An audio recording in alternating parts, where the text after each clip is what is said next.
No vídeo de hoje eu vou falar sobre o colapso do real. Eu perguntei para o ChatGPT, uma inteligência artificial, a última versão aí do ChatGPT, quando que o real brasileiro pode colapsar, e a resposta inclusive me surpreendeu bastante. É sobre isso que vamos falar no vídeo de hoje, lembrando que, é claro, o ChatGPT tem um viés das minhas conversas com ele, então eu já falei sobre Bitcoin, sobre perda de poder de compra da moeda, e eu vou também mencionar esses temas com alguns gráficos, alguns dados aqui para vocês darem uma olhada também. Mas antes de começar o vídeo, eu gostaria de lembrar que nós temos uma parceria com a Bipa e você pode utilizar o cupom SATOSHI para ganhar até R$100 em Bitcoin. A Bipa é uma exchange onde você pode comprar e vender Bitcoin. Eles têm cartão cashback em Bitcoin, soluções na Lightning Network, várias soluções bitcoinheiras interessantes. Então, se você tiver interesse, dê uma olhada na descrição do vídeo com o link e com todas as informações. Bom, então moedas fiduciárias, certo? As moedas que a gente utiliza aí no dia a dia, certo? Em maior parte, né?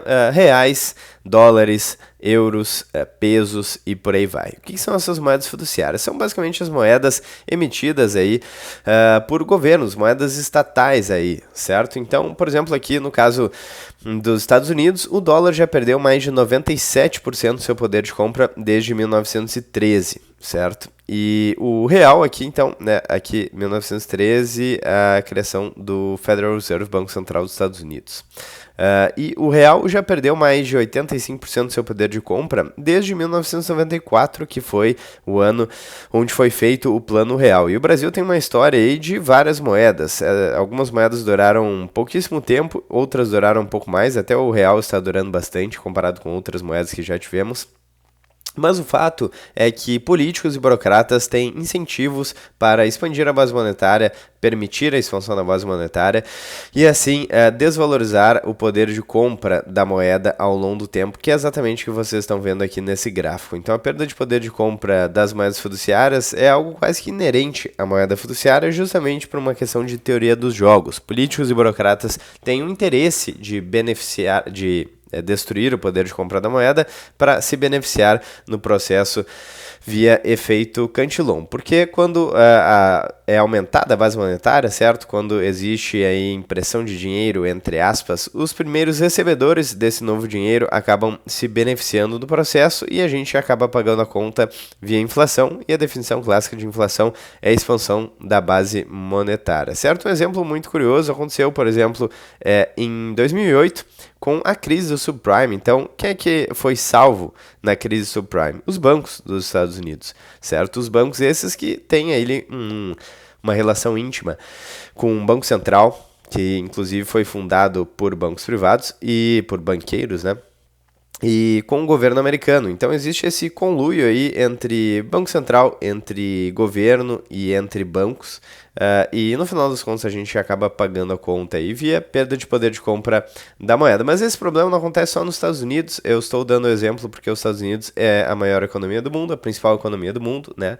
E, enfim, é um case aí para ilustrar o que eu estou querendo dizer, mas o fato é que o problema das moedas fiduciárias, da dívida, acontece no mundo inteiro. Então, por exemplo, a gente tem nos Estados Unidos mais de 37 trilhões de dólares, o valor está aumentando. E a crise da dívida aí é um problema que a gente tem, um problema mundial, certo? E basicamente o sistema financeiro que a gente tem hoje está lastreado na dívida, dívida essa que vem crescendo ao longo do tempo. Não à toa, ativos como o Bitcoin e ouro vêm se valorizando tanto aí nos últimos anos, então ambos muito próximos aí da máxima histórica. Então é exatamente isso que está acontecendo aí com as moedas fiduciárias. E quando a gente fala de Brasil especificamente, então a gente tem um cenário ainda pior, certo? Porque a moeda brasileira se desvaloriza ainda mais rápido do que a moeda dos Estados Unidos. Por exemplo, quando a gente vê a relação dólar e real, a gente vê que o dólar vem se valorizando ao longo do tempo em relação ao real. Além disso, quando a gente dá uma olhada na bolsa brasileira, simplesmente corrigida pelo dólar,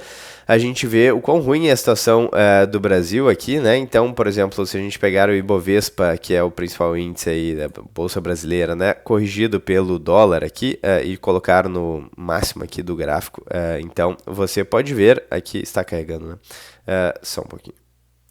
Aqui, você pode ver então que se a gente dolarizar aí o Ibovespa, a gente vê que os ganhos recentes aí foram apenas nominais, não houve ganho real, certo? Então, basicamente, quem comprou Ibovespa em 2010 e segurou até hoje, perdeu aí para o dólar. Então, simplesmente fazendo uma correção aí para o dólar, a gente já vê que o Ibovespa não se valorizou aí nas últimas décadas, né? Isso, pior ainda seria se a gente corrigisse pela expansão da base monetária, que seria o certo, né? Pela inflação real. Bom, então o fato é que a gente tem um problema nas moedas fiduciárias, mas mais especificamente, então, no Brasil. O Brasil aí é um país com muita corrupção, com muita violência, temos problema de segurança, fuga de capital, fuga de cérebros. Para ilustrar isso, vou mostrar rapidamente duas notícias. Então, o Brasil deve liderar fuga de milionários na América Latina, segundo o estudo. Então, notícia aqui de junho de 2025, da Bloomberg. E a notícia aqui do Metrópolis, então, fuga de cérebros, cresce a ida de brasileiros qualificados aos Estados Unidos.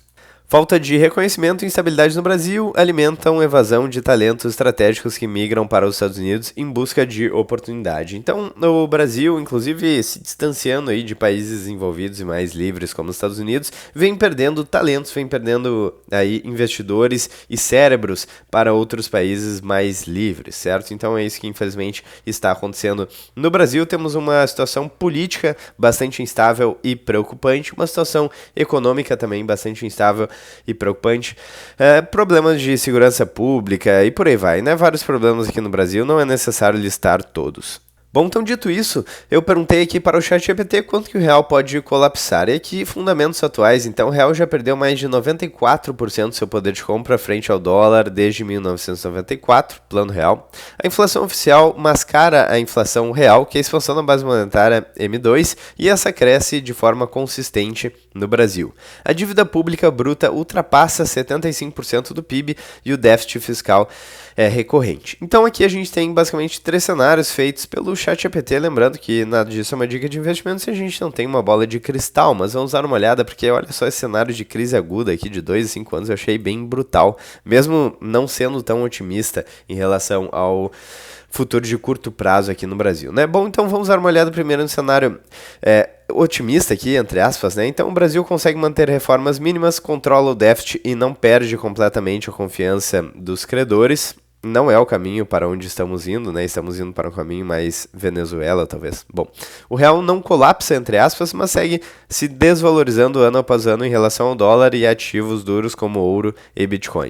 O poder de compra da população continua caindo, mas sem ruptura abrupta. Então é basicamente a gente pagando cada vez mais impostos, perdendo cada vez mais poder de compra da nossa moeda com inflação, silenciosamente, sem fazer nada, totalmente aí sem ação, certo? E a maior parte da população só se preocupando em pagar aí as contas atrasadas, minimamente sobreviver aí, assistir uma partida de futebol, beber uma cerveja, certo? Sem uma preocupação maior aí com o futuro ou uma qualidade de vida um pouco mais confortável, né? Bom, em um cenário intermediário, então, de 5 a 10 anos, o Estado brasileiro aumenta gastos, imprime moeda e gera inflação crônica. O dólar pode chegar a 10 ou 15 reais, então, nessa janela. O real não some, mas pode perder a função de reserva de valor e forçar a busca por alternativas como dólar, stablecoins e Bitcoin. Isso aconteceu com bastante frequência em países da América Latina, então em países onde a moeda estava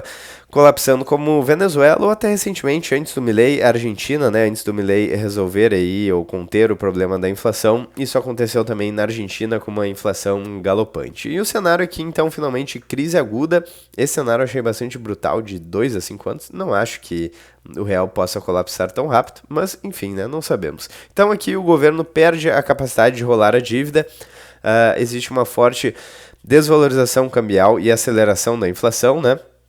E o real pode entrar em colapso funcional, perdendo credibilidade como meio de troca de longo prazo, obrigando reformas ou até a criação de uma nova moeda. Eu particularmente acredito que vai demorar um pouco mais de tempo. O que desencadearia um colapso rápido, então, aumento explosivo da dívida pública sem credibilidade fiscal, crise externa como fuga de capitais em larga escala, o que já está acontecendo, talvez em menor escala, né? desancoragem total da política monetária, ou seja, juros artificialmente baixos com inflação alta. Isso aqui está segurando muito o preço do real, né? Então a gente tem uma taxa Selic de 15%, que nominalmente é uma taxa bastante alta, e isso segura aí um pouco do preço do real, certo? Segura um pouco do capital aqui. Provavelmente se a Selic estivesse artificialmente baixa, a gente já teria aí uma fuga de capital muito maior do que a gente tem hoje. E perda de confiança dos brasileiros, então corrida para o dólar, imóveis e Bitcoin. Conclusão, então, o colapso total do real não é garantido em curto prazo, mas a tendência de perda contínua do poder de compra é inevitável. No cenário mais suave, o real segue existindo, mas cada vez mais fraco. E no cenário mais duro, uma crise fiscal pode gerar hiperinflação e substituição da moeda em menos de 5 anos. Então, interessante aqui, eu acredito que talvez um cenário de em torno de 10 anos, aí um pouquinho mais, seja possível. Quando a gente vê os problemas aí do sistema, a gente identifica que existe uma falha e que eventualmente o sistema aí, vai colapsar, né? Como já várias moedas fiduciárias colapsaram aqui no Brasil, né? Então o real não vai ser diferente disso, muito provavelmente. Mas às vezes a gente estimula o potencial do sistema varrer a sujeira para baixo do tapete e continuar tocando, né? Por exemplo, quando aconteceu a crise subprime nos Estados Unidos, o problema não foi resolvido e basicamente foi feita uma gambiarra para continuar tocando aí, inflando novas bolhas, né? Fugiu a palavra aqui. Mas enfim, e isso geralmente acontece, né? Os políticos e burocratas não estão dispostos a resolver os problemas, eles geralmente dão ali uma gambiarra e passa um problema para o próximo, né? Dado que o mandato deles é finito ali, eles vão governar durante o tempo, vai acabar, eles vão passar o problema para o próximo e a bomba fica com, enfim, quem receber aí. Na verdade, no final das contas, não são nem os políticos ou burocratas que acabam arcando com as consequências do problema que é criado por eles próprios, mas sim a população aí, novamente, via inflação principalmente. Bom, então é isso, eu diria que 10 anos para um pouquinho mais, de 10 a 20 anos talvez, seja o cenário mais pé no chão, talvez. Quero saber a opinião de vocês nos comentários, quando vocês acreditam que o real pode colapsar. E se vocês gostaram do vídeo, não esqueça de deixar o like, clicar no sininho, inscrever-se no canal, ficar à vontade na seção dos comentários. Eu vou ficando por aqui, um grande abraço, até o próximo vídeo e até mais.